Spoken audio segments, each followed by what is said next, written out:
Welcome into Wager Talk TV. I am Drew Martin, joined by Las Vegas Chris and Tony Finn from WagerTalk.com. And guys, we're talking some NFL here. We got the Chicago Bears at the Philadelphia Eagles. Total of 42. Eagles -5, kind of a dead number here in the NFL. But Las Vegas Chris, Vegas synergy here. What are you thinking here? Well, 5's not a dead number anymore. It's You're right. As Ralph Michaels tweeted out recently. But Chicago's coming off that game where Nagy kind of mismanaged the end of it and put the Bears down to 3-4. But they're really not out of things yet. They're 1-1 in the division. And if they go on a run, they can make it out of it. Obviously, Trubisky's getting a lot of slack. And traditionally, every time that happened in previous years, he would come back and respond, but he did not respond yet. So that was, something of concern in my eyes. I think he's going to have better luck against Philadelphia, though. I think he's going to get a higher completion rate, and he just needs to spread the ball out more. It's a revenge game from the playoffs last year where they botched the field goal and they didn't move on. Both of these teams are great against the run, so I think both teams are going to have to go to the pass.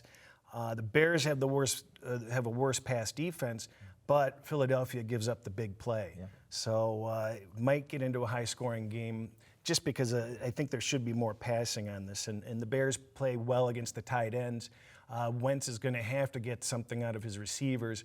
And right now we're looking, Deshaun Jackson is and Sproles are practicing today. We don't know what their status is, so we really have to kind of wait this out. I consider this like a hold-your-nose game at this point. It doesn't make any sense right now.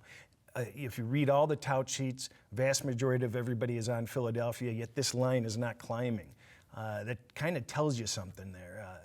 Hey, there's something fishy about this game. So both of these teams are kind of going up and down. If this goes up to 6, it will be for sure a play. Right now, I kind of lean the over. I lean the Bears. I want to see what happens with the injuries and see what goes on. Yeah, interesting that this line isn't climbing off the key number of 5 here. But yeah, no, what Chris hit on here, both offenses kind of struggling. This Eagles offense with Wentz at the helm, not really looking, like they're running on all cylinders like they have been in years past, Tony. But taking that into account, what are you thinking here with the Bears and the Eagles? They looked better last week. The Eagles did, in my opinion. They didn't look very good when I played the Cowboys. Listen, they've been a lot of games they haven't looked very good. Right. Most of it had to do with injuries to the wide receiver core and the sloppy play, giving up the big play, as Chris said, in the secondary. Trubisky, this is Chicago. It's not broken, but Trubisky's not healthy. I think they've played this kid. I think they brought him back too soon. He's missed passes that I think the three of us could have made.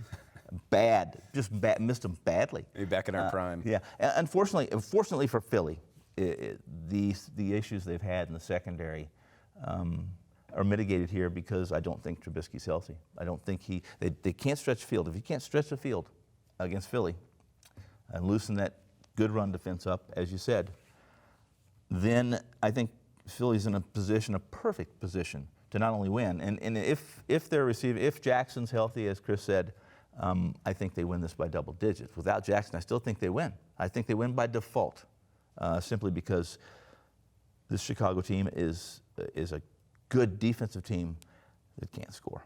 All right. Who wants to bet these Bears? I mean, I'm shocked that this line is holding. I can't see anybody going to the window with the Bears, with how poorly the Bears have been playing. So it's sort of like you're getting, we should be getting extra value out of how badly they look. They lost to a really broken San Diego team last week, and that's a bad sign. Those LA Chargers got him, for real. Wow. And he's Tony Finn, and we got Las Vegas Chris, Vegas Synergy at WagerTalk.com. And guys, remember, $9 Monday at WagerTalk and SportsMemo.com. All daily packages for Monday's action are only $9, including any 5% best bets, normally priced at $40.